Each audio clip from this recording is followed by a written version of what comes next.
Hello, আশা করি সবাই ভালো আছেন। মানুষের জীবনে একটা বয়স পার হওয়ার পরে এক সময় বোধ হয় বা মনের মধ্যে এরকম একটা ফিল কাজ করে যে আমাদের নিজেদের মানুষ যারা, অর্থাৎ আমরা যাদেরকে ফ্যামিলি বলি, তাদের জন্য আমরা কি করেছি বা কি করতে পেরেছি এবং তারা আমাদের জন্য কীরকম করেছে। আমরা যেরকম ক্লোজ, আপন বা জীবনের সব কিছু ভেবে তাদের জন্য কাজ করি, ওই রকম কাজ কি তারা আমাদের সাথে করে নাকি করে না। এটা ফ্যামিলি অনুযায়ী অনেক রকম হতে পারে এবং ফ্যামিলি অনুযায়ী সেটা ছোট ফ্যামিলি হোক, বড় ফ্যামিলি হোক, নিম্নবিত্ত হোক, উচ্চবিত্ত হোক, সব ফ্যামিলিতে কিন্তু বিভিন্ন ধরনের ঘটনা ঘটে এবং সেই ফ্যামিলিগুলোতে থাকার কারণেই আমরা আস্তে আস্তে মানুষের উদারতা যেমন দেখি তেমনি দেখি নিচতা। এই ব্যাপারগুলো নিয়ে যেসব সিনেমা তৈরি করা হয় তার মধ্যে অন্যতম একটা রিসেন্টলি রিলিজ হওয়া সিনেমা হচ্ছে কালিদার লাপাতা, অভিষেক বচ্চন অভিনীত এই সিনেমা। এটি অবশ্য 2019 সালে মুক্তিপ্রাপ্ত তামিল সিনেমা কেটি এর হিন্দি রিমেক এবং এই সিনেমাটা পরিচালনা করেছেন মধুমিতা।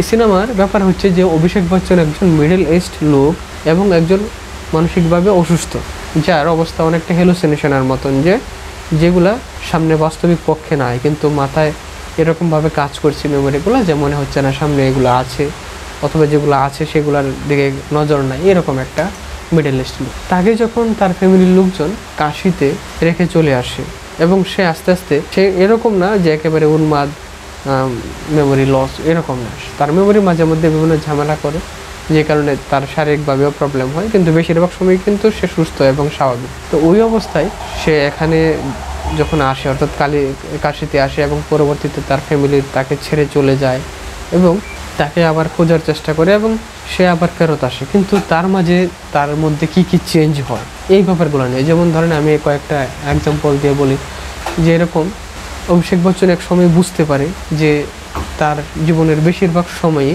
সে ব্যয় করে ফেলেছে তার ছোট 2 ভাই বোনের পিছনে, কিন্তু তার ভাইরা তাকে ওই রকমভাবে ক্লোজই ভাবেনি। যখন ফ্যামিলির কথা আসে, ফ্যামিলির কোনো ঘটনা আসে, যেমন এক সময় একটা সিন নিয়ে আমি বলি ডাইরেক্ট, যে এই সিনটা আমার কাছে খুবই একটা ক্লাইম্যাক্সের সিনের মতন মনে হয়েছে। এটা অবশ্য সিনেমার শেষের দিকে আসে, যে যখন তারা একসাথে ফ্যামিলির ছবি নেয় ফটোগ্রাফার দিয়ে, তখন কিন্তু অভিষেক বচ্চনের আর ছোট ভাই সে বলে যে না, আমাদের একটা ফ্যামিলির ছবি নেন। তখন সে তার স্ত্রী এবং সন্তান নিয়ে আলাদা ঘরে গিয়ে ছবি তুলে। তখন সেটা অভিষেক বচ্চনের মনে এত দাগ কাটে যে সে সিনেমার শেষের দিকে এসে বলে যে তখন তার কাছে ফিল হয় সে ঘর তো বানিয়েছে ঠিকই, কিন্তু পরিবার বানাতে পারেনি।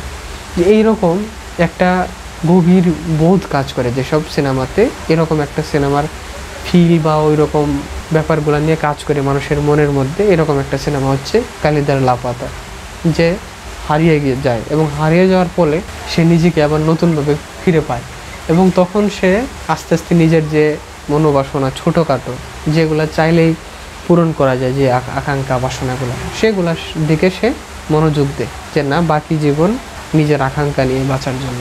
এবং এখানে সাথে সাথে আরও কিছু ছোটোখাটো ব্যাপারগুলো নিয়ে অভিনয় করে জিসান নায়ক এবং দৈবিক। এরা কিন্তু সাপোর্টিং ক্যারেক্টার হিসেবে খুব ভালো করেছে এবং মূলত তারা তাদের জীবনের ছোটোখাটো ব্যাপারগুলো দেখিয়েছে। যেমন এখানে একটা নিচতার ব্যাপার হচ্ছে যে তারা ফ্যামিলির লোকজন, অভিষেক বচ্চনের ভাইরা, যারা বড় ভাইদের থেকে শুধু খালি নিয়েছে কিন্তু দেয় নাই, এরকম একটা নিচতা। আবার তারা কিন্তু তাকে ভাই হিসেবে সম্মান করেছে, অথবা অভিষেক বচ্চনের ক্যারেক্টারটা তার উদারতা দেখিয়েছে। এইটা মূলত উদারতা মানুষের এবং নিচতা, এই দুইটার মিশ্রণের একটা সিনেমা। এবং এর সাথে সাথে জিসান আইয়ুবের যে নিজের প্রতি রেসপেক্ট নিয়ে একটা কাজ করা, অথবা এখানে বাল্লু ক্যারেক্টারে যে দৈবিক, তার যে কষ্টটা, যে যাকে ছোটোকালেই একটা আশ্রমে রেখে গিয়েছিল, কিন্তু তার পরবর্তীতে তার ফ্যামিলি তাকে দেখতেই আসে না এবং সে হারিয়ে যায়। এরকম যে বিভিন্ন ধরনের জীবন বোধ, সেটা খুব ভালো করে আমার কাছে মনে হয়েছে দেখিয়েছে। তবে এর চাইতে ভালো সিনেমা জীবনবোধের আমার কাছে মনে হয় আনোয়ার কা আজব কিসসা, যেটা বুদ্ধদেব বসু নির্মাণ করেছিলেন, নওয়াজুদ্দিন অভিনীত সিনেমা। তো ওই লেভেলের সিনেমা না হলেও এটা মোটামুটি একটা ভালো মানের সিনেমা হচ্ছে কালিদার লাপাতা।